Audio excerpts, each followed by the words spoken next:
Hey everybody, how's it going? I hope you're having a lovely day. When it comes to the topic of recycling, a lot of people believe that what they are doing is a noble thing because they believe that if I just toss this into my backyard or throw it into the ocean, it is a waste. But if I take this cardboard and this paper and I recycle it, it will in some point in time be used again. Not 100% of it, but a good portion of it might get reused to create paper products into the future or other products rather than simply disposing of it. It's more of a waste to dispose of something than it is to recycle. Sometimes this is pretty efficient, and other times it's a scam. Like when people thought that plastic is fully recyclable, when in reality, only plastic that has these little 3 hours on it is recyclable. And let's be real, at the end of the day, a lot of the plastic with the 3 hours on it winds up getting tossed in the ocean anyway. But I digress. Recycling is something where people believe that they are doing a good thing. And I believe that it is good that people believe they are doing a good thing when they are wanting to reuse materials rather than waste them. The reality of modern recycling, though, unfortunately, is anything but. And one of the things I've been talking about on this channel is the decline of repairability over the last 10 to 20 years. A lot of it is because manufacturers go out of the way to manufacture their products in ways that are not repairable, or what they will do when they are repairable is withhold parts, tools, and everything necessary to do it. Sometimes parts will be serialized, where you have to have a part with the same serial number, which requires you having a manufacturer tool to program it. At other times, it requires manufacturer calibration routines that they don't make available to the owner or the repairer. In other cases, when it comes to reuse, refurbishing, you will have companies like Amazon and Apple that make a decision that they're going to kick everybody off of their platform that sells their products refurbished because, safety, which is, the reason that they sell electrical crimps that don't work and fuses that don't blow. Safety. Anyway, on this channel, I've been documenting the decline of repair and refurbishing over the years, and unfortunately, this cancer has started to spread to recycling. I shouldn't say start. It's been there for a long period of time, but we haven't focused on it, and I think it's about time we do. John Bumstead, who I've had several interviews with in the channel, and I'll link them down below. They're pretty good interviews on how eBay and Amazon have really made it much more difficult, if not impossible, for refurbishers and recyclers to sell their products after dominating the online market when it comes to e-commerce. He's also started to go in on recycling and the recycling industry for just the sheer amount of waste that occurs. Over here, John Bumstead is documenting an eBay listing. As you can see, it says lot of 73 MacBooks for parts as is, and if you click through this listing, what you find is they have pictures of a bunch of recycled MacBooks. All units are defective, have motherboard broken. Now, how do every single unit have motherboard broken? How would you know that? You know that because, as you can see, if you zoom in on this photo, they have gone out of their way to snap the motherboard on each of them. I really fucking hate websites where when I use Control and the scroll wheel to zoom to make the picture bigger, they just do this bullshit where they resize the picture to make it as the same size it was before. Damn you, that is fucking annoying. Anyway, okay, over here, if we were to zoom in on this picture, what you could see is they have snapped these motherboards, pretty much all of them. Like, this is broken, that's broken. That's broken. They snap the motherboard in order to sell the product. And this is something that a lot of recyclers are starting to do now because they need to do this in order to appear to be in compliance with a standard if they wish to be an R2 recycler. And if you actually want to be a recycler that gets business, the type that can actually pay their rent and pay employees and make money, you need to be a recycler that is R2 certified. And the problem with being R2 certified is the way that these certifications are written I'll let John Bumstead say it over here. This recycler physically destroyed 73 modern MacBooks by snapping off each piece of the logic board instead of bothering to wipe the embedded drive. This is what you get when storage isn't removable, and this is only a few of millions every year. Why not just do a secure factory reset, you ask? Because certifications like R2 do not allow factory resets. To sell for reuse, a recycler is required to use a third-party enterprise wiping tool, then another third-party tool to verify the wipe. Most recyclers aren't set up for this and just scrap instead. And if you take a look at the standard over here, I'd like to go over some of this standard and I'd like to read the sections that I find to be the most damning here and the reason that you see people snapping MacBooks into pieces that would otherwise be fixable. Software is intended to mean applications that automate, control, and record results of data sanitation for each unique identifier. Because performing manufacturer-provided resets directly on a device do not always make data irrecoverable by commercial software, sanitation by software methods must be the primary method of logical sanitization. One of the problems here is there's no real distinction between devices that are fundamentally encrypted by default and those that are not. If you have a T2 chip model MacBook Pro and you are using that T2 chip model MacBook Pro and you reset that device, nobody's getting your data, like for a very, very, very very long time, because this is a high level of encryption that is used. And after you have wiped a device that is encrypted, again, like the best of luck after you use factory reset on a MacBook, getting any data off of that. It's one of those things that's just not happening. It makes it very clear that you have to use very specific tools for this that are going to result in a high cost to the recycler. The interpretation does not allow for broken devices to use manual manufacturer reset instructions when automated software sanitization is possible. The final consideration is whether software exists to automate the data sanitization process. This is not a choice of whether to use the software or not. To repeat, this is not a choice of whether to use the software or not.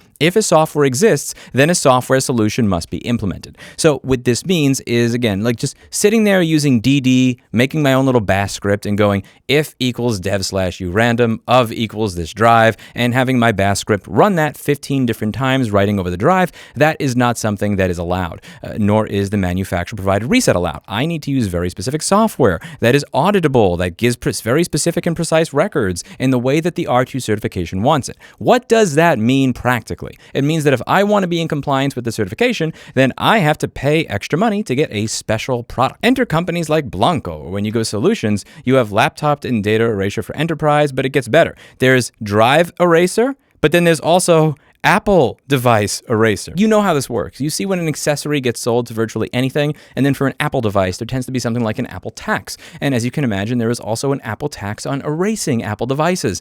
You're going to be paying somewhere around $5 to $10 per erasure to use this software. That's after paying your initial fee. That's after setting everything up. If you're a recycler, are you doing this? Like again, if yesterday, if you got a bunch of DeWalt drills, and today you are getting a bunch of lights, and then tomorrow you get a pile of MacBooks, like, are you going to get set up with proprietary, auditable drive erasing software? No, you're not, because that doesn't make any sense to you. $5 to $10 a piece may damn well be your profit margin when you are moving these things in bulk. Recyclers make very, very little money. One of the reasons that I am not in that business at all, certified or not, is because, God bless the people that can figure out how to make money doing that. I can't. The profit margins are indeed razor slim. So what happens when you have a certification like this that really doesn't make any distinction between encrypted devices and non-encrypted devices? What happens when you have a certification requirement that is needed to be in business, that to be a real recycler and make money, that simultaneously says you cannot use the factory data reset, even when that factory data reset is so good that if you gave me $1 million, I'm not getting any data off of that device, even if Steve and Chris spend their life on it? What that means is that they do this. They destroy them. They take devices that are recycled because they have not been able to fix them, and they ensure that they have made devices that nobody can fix. They snap this off. But here's the best part of it all. Here's the part that I find the most hysterical here. Because they do not allow you to use the factory data reset, in order to be in compliance, you either have to do the snapping bullshit and sell it like that with no data on it, or you have to use proprietary software. They believe that this is a solution. So what happens to those snapped off pieces of board? They technically still have customer data on it. It is encrypted. It no longer has the T2 chip attached to it, which is needed to decrypt it, but there's data on there. And again, you may not be able to recover that data now, but maybe you can recover it 5 years from now, 10 years from now, 15 years from now.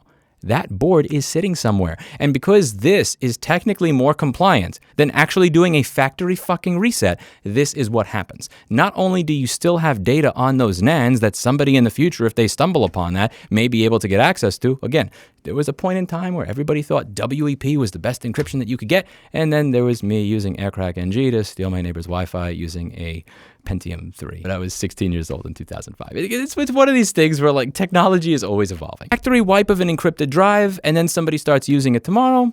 Pretty secure. Ripping the board off, again, not only is this wasteful, but it is literally technically less secure than a factory wipe that somebody starts writing data over tomorrow.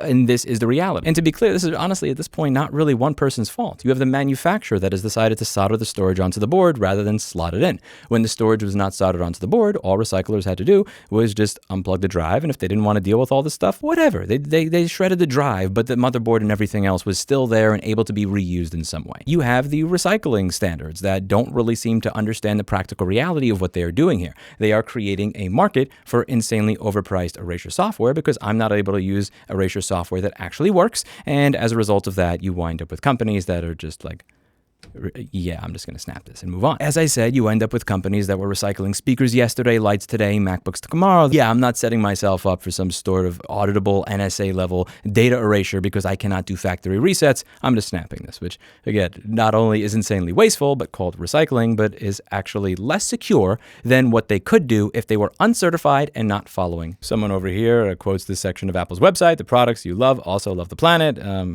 Yeah. Someone responded, every manufacturer should be obliged to recycle its own products after end of life. This will push them to make longer end of life, upgradable, forward, compatible, modular, and reusable products.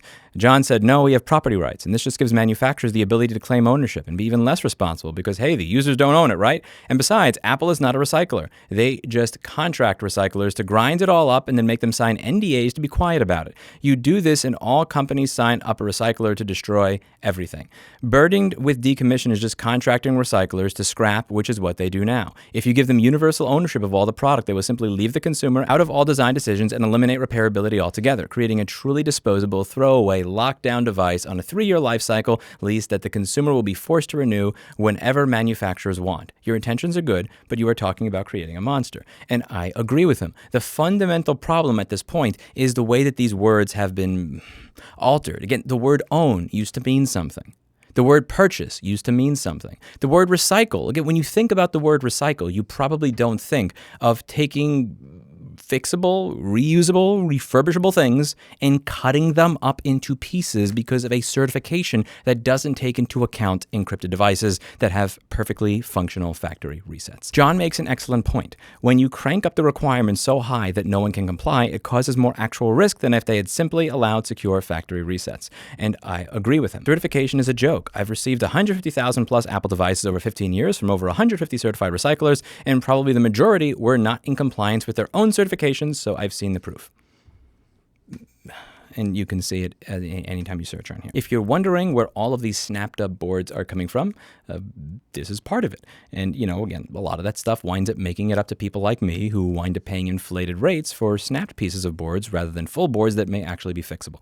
The point here is that so much of what you hear about when it comes to recycling, refurbishing, and repair nowadays from major companies is greenwashing. It's greenwashing. You get to feel good because you have a little 3-arrow sticker on it and because they have a picture of a tree on their website. But at the end of the day, none of these companies give 2 shits of a fuck about the environment, nor do they care about sustainability, nor do they care about repairability, nor do they care about ownership. What they care about is making money and eliminating liability, and in my opinion, the stupidest ways possible. And because nobody pushes back against it, this is what we have nowadays. If you want to make money as a recycler, you have to have that R2 certification. If you have that R2 certification, your hands are tied in the stupidest way possible. You are forced to do things that make no sense, and you are forced to purchase pieces of software that make companies like this rich, where again, you are literally paying per erase. God forbid I use a bash script in Linux to write dev random over and over again, or do factory reset, or use any of the manufacturer tools to deal with their encrypted storage devices. No, I have to use this. What happens when you require people to use this?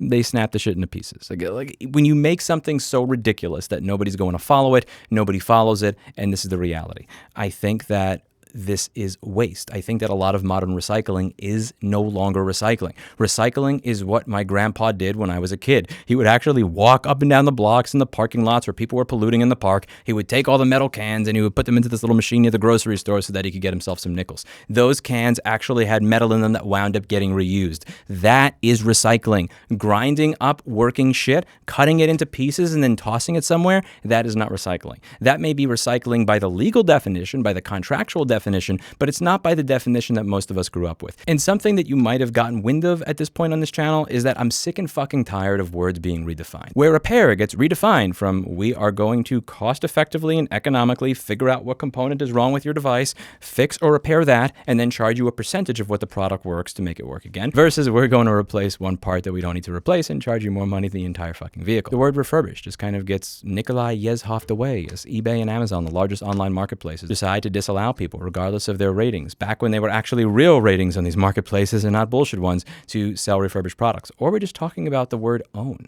When I bought something, it meant one of 2 things. It meant A, I get to use it until it breaks and I figure out how to fix it, or B, I get to use it until the day that I die. It didn't mean that you got to take it back at some point in time. These topics are all tied together, and it's very important that we talk about them and that we push back against this bullshit new world that we're entering. I don't want to live in a world where nothing is repairable, nobody refurbishes anything, or recycle, where recycling doesn't mean that you're actually recycling anything so that it can be reused later. You're just cutting it up into pieces and oftentimes grinding it into dust. But it's okay because you have a certification. I'm tired of these things. I'm sick and tired of these scams. I'm tired of the rewording of words. And more importantly, I'm sick and tired of how every single time these words are redefined, it is not for our benefit. I'd like to see people push back against it a little bit more. I'd like to see people within the recycling industry start to look at these certifications, look at these standards and ask why. But more importantly, not just ask why, but put a spotlight on the sheer amount of waste. If we are going to pretend that we give two shits of a fuck about the environment, about sustainability, about resources, pollution, anything else, we have to look at the fact that we have recycling standards that is such a meme that a majority of recyclers would rather cut up things that I could make work again, that my shipping guy could make work again as a trainee in board repair given 10 minutes of work, so that he can follow a standard that were written by people that, in my opinion, don't care about real recycling. Real world positive change begins when you call things by their proper name. This is not recycling. This is waste. And if we call it by its proper name and refuse to call it what it supposedly is simply because there's a certification stamped on it, we might start to get some real change. Let me know what you think in the comments down below. That's it for today. And as always, I hope you learned something. I look forward to continuing to shine lights on this as a result of John Bumstead's insights, as I have for the past 6 years that I've known him and that I've talked to him about these issues. I highly suggest that you follow him on Twitter. There's a lot of really interesting stuff over there. He often engages with random people like this, and he has amazing insight into the recycling industry that is the type of stuff that you really only get from people that have been doing this for over a decade, that don't just see it as a way of making money, but that see it as an actual craft, that take pride in what they do, that take pride in selling things, making things work again, that actually work, that people want to use, that are warranted properly, that take care of their customers. Check them out. That's it for today. See you in the next one.